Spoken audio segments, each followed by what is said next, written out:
Hello friends, इस video में हम डिस्कस करने वाले हैं पैरामेडिकल का कंप्लीट सिलेबस, जिसमें आपको फिजियोलॉजी, एनाटॉमी, माइक्रोबायोलॉजी, पैथोलॉजी और फार्माकोलॉजी के कौन कौन से चैप्टर हैं, सब कुछ मैं आपको अलग अलग बताऊंगा। ठीक है, तो आप लोगों को वीडियो को लास्ट तक वॉच करना है, साथ में अपने फ्रेंड में भी शेयर कर देना है। इससे पहले भी मैं ये सिलेबस डिस्कस कर चुका हूँ, लेकिन उसकी जो है क्वालिटी काफ़ी ख़राब थी, तो बहुत सारे लोगों को पता नहीं चल पाया है। तो हम पूरा कंप्लीट सिलेबस डिस्कस कर लेंगे, तो आपको वीडियो को बस लास्ट तक वॉच करना है। और अगर चैनल सब्सक्राइब नहीं किया तो प्लीज़ चैनल को सब्सक्राइब ज़रूर कर लेना। इससे पहले मैं टेलीग्राम पे भी ये पीडीएफ प्रोवाइड करा चुका हूँ। अगर आप लोगों को चाहिए तो टेलीग्राम पे भी आपको पीडीएफ मिल जाएगा, बट आप लोग ये वीडियो पूरा आखिरी तक देख लीजिए, क्योंकि इसमें मैं अच्छे से एक्सप्लेन कर दूँगा। ठीक है, तो आपको समझ में भी आ जाएगा।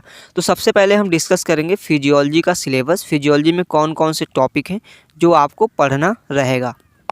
तो पहला ही टॉपिक जो हमारा रहेगा वो रहेगा structure and function of body. ठीक है, तो आपको बॉडी का स्ट्रक्चर और फंक्शन, बॉडी सेल्स, ठीक है, उसके बाद टिश्यू और ऑर्गन सिस्टम, ये आपको पढ़ना होगा। ठीक है, इसके बारे में आपको बेसिक जानकारी ज़रूर होनी चाहिए। एग्ज़ाम के पर्पज़ से काफ़ी इंपॉर्टेंट है। ऑब्जेक्टिव में जो है क्वेश्चंस पूछ लिया जाता है, और ऑर्गन से रिलेटेड भी आपसे क्वेश्चंस पूछ लिए जाते हैं शॉर्ट में भी, तो आपको पढ़ लेना है।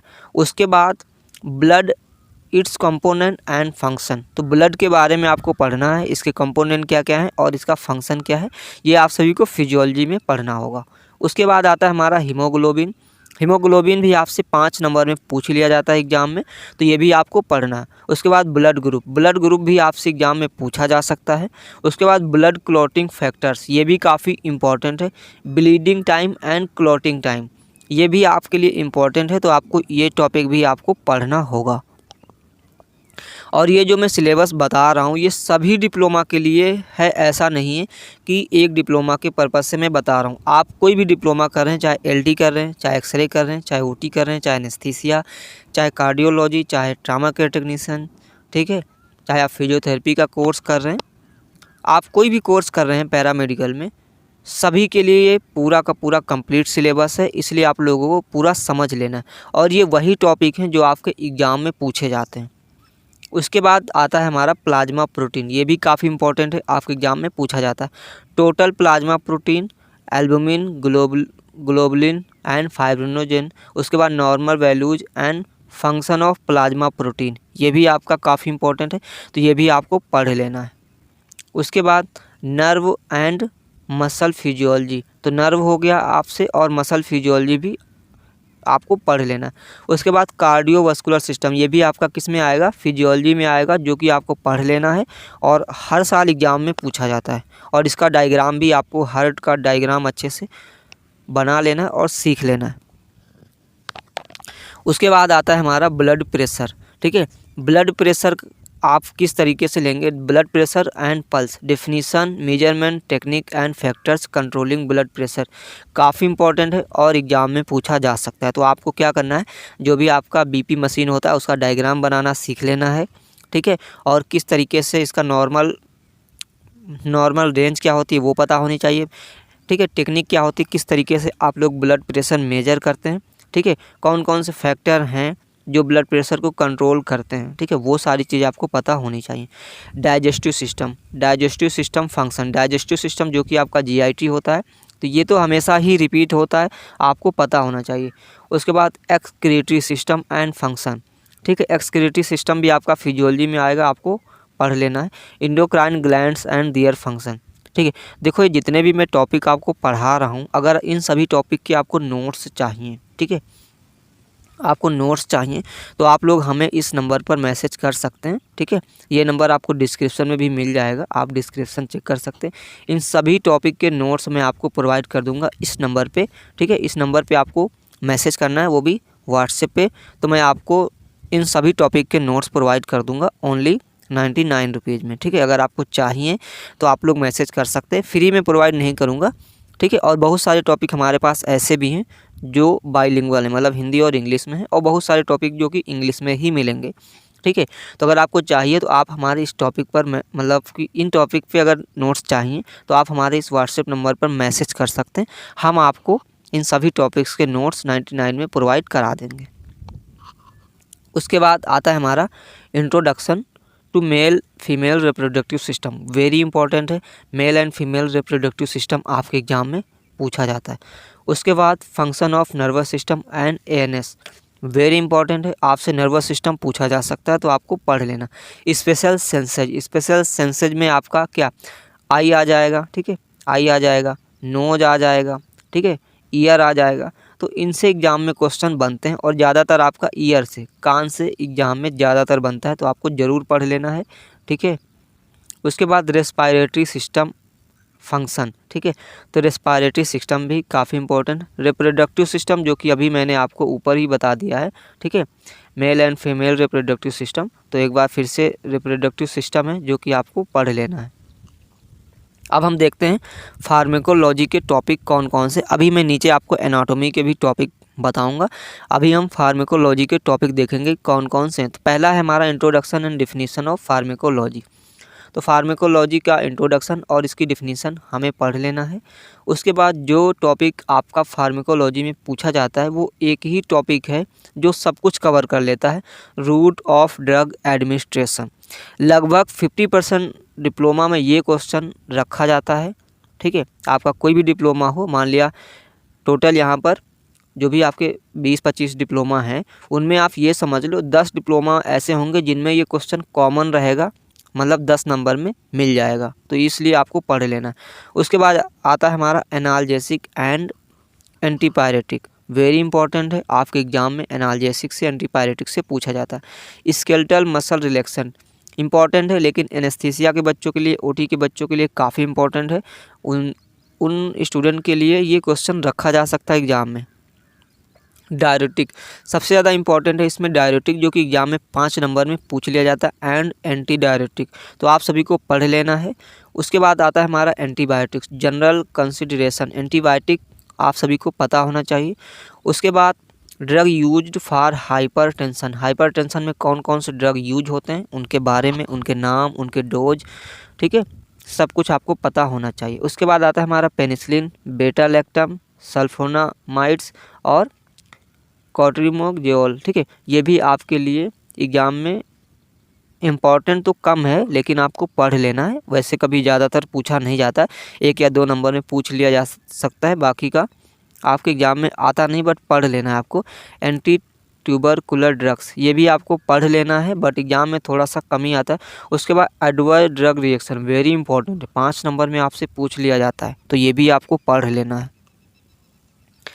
उसके बाद एंटीसेप्टिक एंड डिसइंफेक्टेंट, ये आपके एग्ज़ाम में पूछा जा सकता है, आपको पढ़ लेना है, ठीक है। और ऑलरेडी मैं पढ़ा चुका हूँ एंटीसेप्टिक क्या होता है, डिसइंफेक्टेंट क्या होता है, सब कुछ मैं स्टेलाइजेशन में पढ़ा चुका हूँ। Drug used for peptic ulcer, इसकी क्लास भी यूट्यूब पे पढ़ी हुई, आप लोग जा कर के देख सकते हैं, ठीक है। Drug use for diarrhoea and constipation, ये भी आपका क्लास यूट्यूब पे डाल रखी है हिंदी इंग्लिश बाइलिंगुअल में, वो भी आप पढ़ सकते हैं पहले से, और ये भी आपका इम्पॉर्टेंट टॉपिक है। उसके बाद common drugs used in OPD and wards, अब वार्ड में और ओपीडी में कौन कौन से ड्रग हैं जो ज़्यादातर यूज होते हैं उनके बारे में आपको नॉलेज होना चाहिए। जैसे मान लिया एंटीबायोटिक हो गया, एंटीबायोटिक में कौन सा यूज होता है। उसके बाद अगर किसी को उल्टी आ रही है, किसी के फीवर आ रहा है, तो इस तरीके से ये सारे ड्रग्स आपको पता होने चाहिए। ड्रग्स फॉर एनीमिया, एनीमिया में कौन कौन से ड्रग्स यूज होते हैं। उसके बाद very important intravenous fluid, OT के बच्चों के लिए, ठीक है, ईटीसीटी के बच्चों के लिए, एनेस्थीसिया के स्टूडेंट के लिए वेरी इंपॉर्टेंट टॉपिक है, उनको पढ़ लेना है। इंट्रावेनस फ्लूइड क्या होता है, मतलब आईवी फ्लूइड क्या होते हैं, इनके बारे में आपको पढ़ लेना। देन हमारा आता है माइक्रोबायोलॉजी, ठीक है, कौन सा टॉपिक है हमारा, माइक्रोबायोलॉजी। अब माइक्रोबायोलॉजी में कौन कौन से टॉपिक हैं वो आपको पता होने चाहिए, ठीक है। तो पहला हमारा morphology of bacteria, virus and fungi, ठीक है, 5 नंबर में ये क्वेश्चन पूछा जा सकता है, खासकर एलटी के जो स्टूडेंट हैं उनमें ये बहुत ज़्यादा रिपीट होता है, morphology of bacteria, virus and fungi, ठीक है। तो ये क्वेश्चन जो है आपको पढ़ लेना है 5 नंबर में। बाकी अदर जो डिप्लोमा है, ठीक है, उनमें 1 नंबर में ये पूछा जाता है, ठीक है, 1 नंबर में इनसे ज़्यादा क्वेश्चन बनता है, वायरस और फंजाई से, बैक्टीरिया से 1 नंबर में ज़्यादा क्वेश्चन बनता है, ऑब्जेक्टिव में, ट्रू फॉल्स में, फिल इन द ब्लैंक्स में, इसलिए आपको पढ़ जरूर लेना है। उसके बाद disease caused by micro organism, ठीक है, माइक्रो ऑर्गेनिज्म से कौन कौन सी डिजीज हो सकती हैं उनके बारे में आपको लिखना है और अच्छे से एक्सप्लेन करना।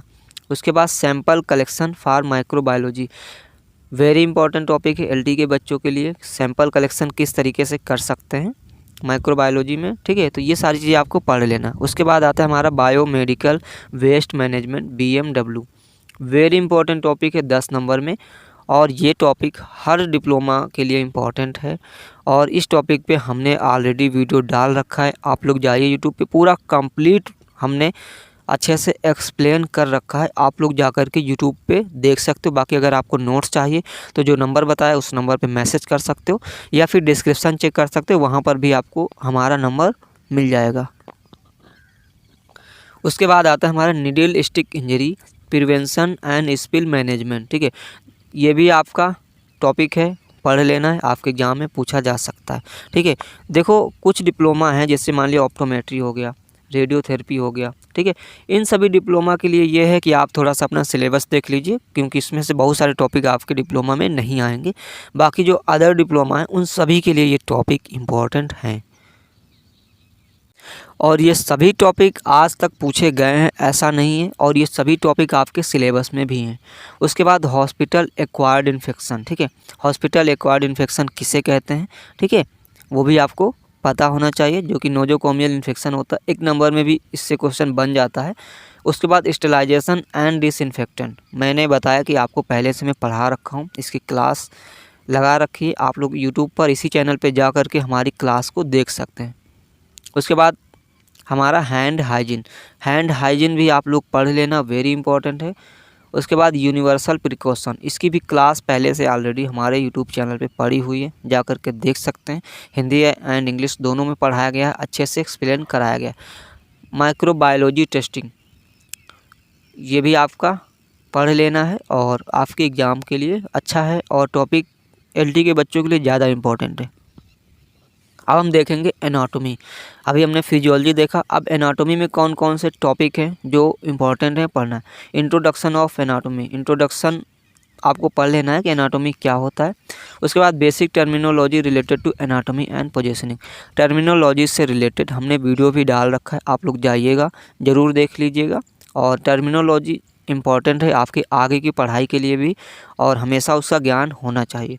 उसके बाद basic of human body system, ठीक है, ह्यूमन बॉडी सिस्टम आपको पढ़ लेना।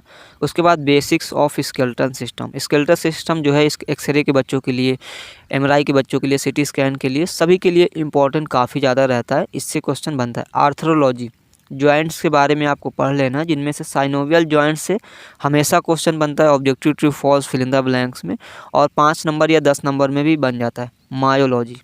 मायोलॉजी मसल्स के बारे में, मस्कुलर सिस्टम भी आपको पढ़ लेना है। अब आता है हमारा पैथोलॉजी में कौन कौन से टॉपिक हैं जो आपको पढ़ लेना है। पहला तो हमारा basic steps of acute and chronic inflammation, very important है ये 5 नंबर और 10 नंबर। 50% ऐसे डिप्लोमा रहेंगे जिनमें ये क्वेश्चन तो पूछा ही जाता है, इसलिए आपको पढ़ लेना। Necrosis and apoptosis, very important है। Basics of disorder of immune system of body, ये भी काफ़ी इंपॉर्टेंट टॉपिक है। Basics of disorder of blood coagulation system, ये सारे टॉपिक आपको पढ़ लेना है।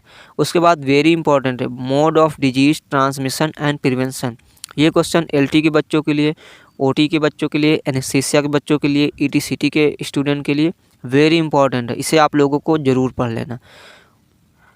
लास्ट में sterilisation and method of sterilisation technique used in hospital, ये भी आपका पैथोलॉजी में आ जाता है, तो ये टॉपिक यहाँ पे ऐड किया गया है।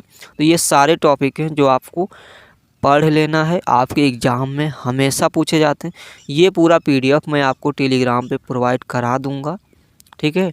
तो आप लोग टेलीग्राम हमारा ज्वाइन नहीं किए हैं तो कर लेना, वहाँ पर ये पूरी PDF मैं प्रोवाइड करा दूँगा।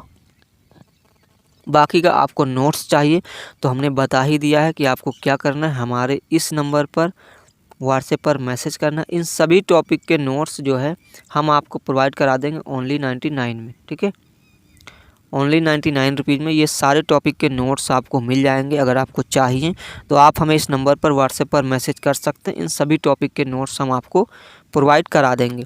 तो फिलहाल इस वीडियो में इतना ही था, और ये सिलेबस आपके हमेशा काम आएगा, ठीक है। मान लिया अभी आपका एग्ज़ाम है, आप देख रहे हो, लेकिन बाद में जितने भी बैच आते जाएंगे, जो भी जिनकी क्लासें होंगी, सभी के लिए ये सिलेबस इम्पोर्टेंट रहेगा। इतना ही सिलेबस है जो कि आपका फर्स्ट पेपर के लिए पढ़ना रहता है। ठीक है फ्रेंड्स, तो फर्स्ट पेपर के लिए ये सारा सिलेबस आपको पढ़ना रहेगा और यही सिलेबस है जो आपके एग्ज़ाम में पूछा जाता है। आई होप ये वीडियो आपको हेल्प हुई होगी इस वीडियो से। तो प्लीज़ आप सभी लोग अपने फ्रेंड सर्कल में भी वीडियो शेयर करना, जिससे वो लोग भी अपना जो है सिलेबस डिस्कस कर सके कि उनका सिलेबस कितना है जो एग्ज़ाम में पूछा जाता है।